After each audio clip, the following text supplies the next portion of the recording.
Bismillahirrohmanirrohim.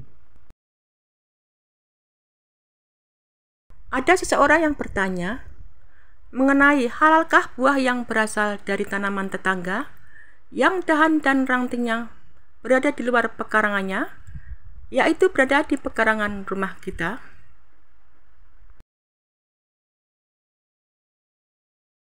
Buah mengikuti pohonnya. Maka buah yang kebetulan rantingnya menjuntai di pekarangan kita atau ke jalan umum adalah milik pemilik pohon.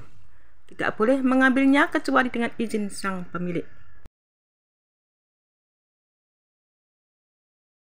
Tetapi pemilik pekarangan yang merasa terganggu berhak meminta pemilik pohon untuk menyingkirkan dahan pohon itu dari pekarangannya. Bila pemilik pohon tidak mau atau tidak ada, maka si pemilik pekarangan berhak memangkas dahan yang masuk ke pekarangannya. Menanam pohon buah di pekarangan rumah menjadi salah satu pilihan untuk menekan pengeluaran. Dengan menanam pohon sendiri, kita bisa menikmati buahnya tanpa harus mengeluarkan uang. Namun pohon yang ditanam terkadang tumbuh menjalar hingga dahannya masuk ke pekarangan tetangga. Jika begini, apakah buah yang tumbuh di dahan tersebut menjadi milik tetangga pula? Pohon beserta buahnya yang masuk ke pekarangan tetangga menjadi hak bersama. Dengan kata lain, secara syariat, buah dari pohon yang masuk ke pekarangan tetangga tersebut menjadi milik tetangga. Hukum fikihnya itu hak bersama, yaitu hak antara pemilik pohon dan orang yang ada di luar pekarangan. Mengapa demikian? Hal ini karena dahan pohon yang masuk ke pekarangan tetangga tersebut pasti akan menghasilkan kotoran seperti daun dan ranting kering. Maka tetangga kita juga berhak atas buah yang dihasilkan oleh pohon tersebut.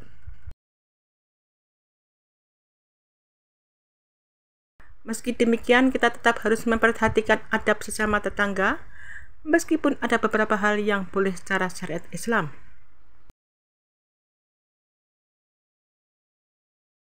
Saat buah tersebut jatuh ke pekarangan tetangga, itu sudah menjadi hak mereka. Kita sebagai pemilik pohon tidak boleh marah jika tetangga mengambil buah tersebut. Secara adab, kita harus menawarkan buah tersebut bahkan sebelum tetangga memintanya.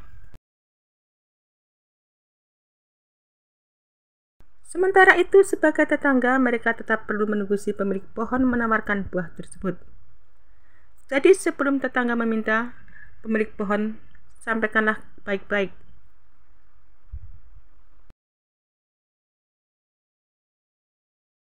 Kunci dari kasus ini adalah adab dan komunikasi antar tetangga.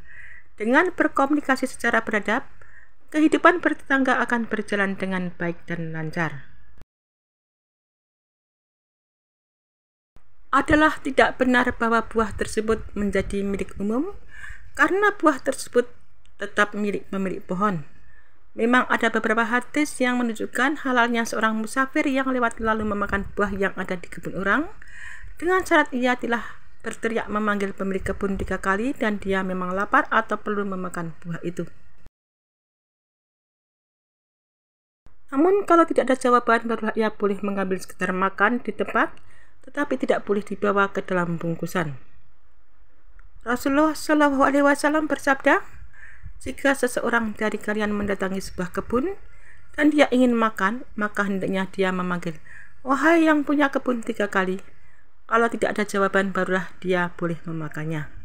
Tetapi dilarang membungkus untuk dibawa sebagaimana hadis Ibnu Umar radhiyallahu anhu yang ada dalam surat At-Tirmidzi. Rasulullah SAW bersabda, siapa yang masuk ke kebun orang lain, maka dia boleh makan, tetapi tidak boleh membungkus.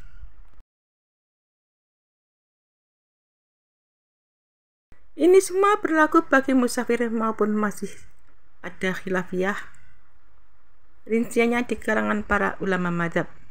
Tapi semua seirama bahwa wajib memanggil pemilik kebun terlebih dahulu, artinya meminta izin pemilik terlebih dahulu sebelum memakan buah itu. Kalau pemiliknya tidak ada sementara dia sudah memerlukan karena lapar misalnya, maka hanya boleh mengambil sekedar makan. Itu pun sebagian ulama seperti mazhab Syafi'i hanya mengizinkan buah yang jatuh, bukan yang masih berada di atas pohon.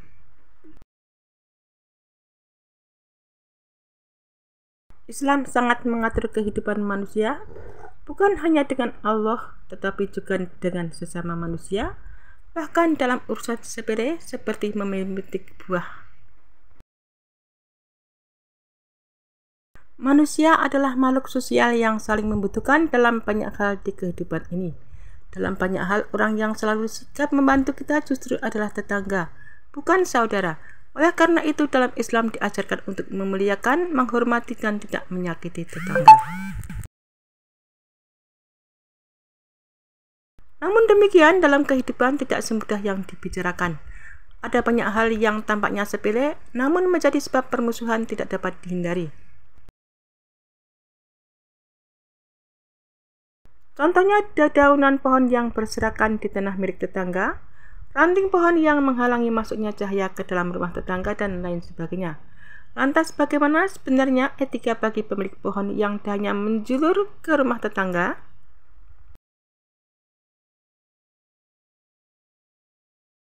Pada prinsipnya, seorang pemilik bebas melakukan apapun pada kepemilikannya, sekalipun berdampak membahayakan orang lain selama yang dilakukan itu masih dalam koridor adat istiadat yang berlaku. Dengan demikian, sebenarnya seseorang bebas menanam tanaman apapun di tanah miliknya selama tidak menyelisihi adat. Namun jika pohon tersebut sampai membahayakan tetangga, dapat membuat tetangga merasa tersakiti atau melanggar hak-hak tetangga, urusannya menjadi berbeda. Islam melarang umatnya melakukan sesuatu yang dapat mengganggu atau menyakiti tetangganya. Islam selalu memerintahkan untuk selalu berbuat baik dan tidak berbuat sesuatu yang dapat mengganggu atau menyakiti tetangga, sekalipun ia adalah seorang non-muslim. Mengganggu atau menyakiti tetangga merupakan larangan dalam agama Islam dan dihukumi dosa besar.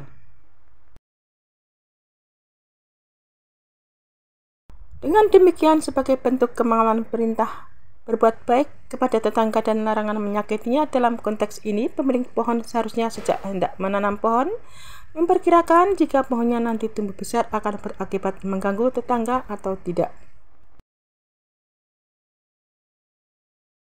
Jika sudah terlanjur tumbuh besar dan dedaunan atau batangnya menjulur ke rumah tetangga, maka harus mengkomunikasikannya dengan tetangga yang terdampak. Ya rela atau tidak dengan keadaan itu? Jika tidak rela, maka pemilik pohon yang harus memangkas atau menebang pohon tersebut. Dengan demikian, itu untuk menjaga keharmonisan hubungan dengan tetangga. Menurut Islam, hukum memetik buah tetangga yang menjulur ke rumah adalah hak bersama antara pemilik pohon dan orang yang di luar pagar. Namun ada beberapa adab yang perlu diperhatikan, yaitu pemilik pohon sebaiknya menawarkan buah tersebut kepada tetangga yang rumahnya dijatuhi buah, dan tetangga sebaiknya menunggu pemilik pohon menawarkan buah tersebut, dan pemilik pohon dapat menyampaikan secara baik-baik bahwa buah-buahan itu boleh diambil. Selain itu, pemilik pohon juga perlu mempertimbangkan jika pohonnya nanti tumbuh besar akan berakibat mengganggu tetangga atau tidak. Jika sudah terlanjur tumbuh besar dan dedaunan atau batangnya menjulur ke rumah tetangga, pemilik pohon harus mengkomunikasikannya dengan tetangga yang terdampak. Jika tetangga tidak rela, maka pemilik pohon yang harus memangkas atau menebang pohon tersebut.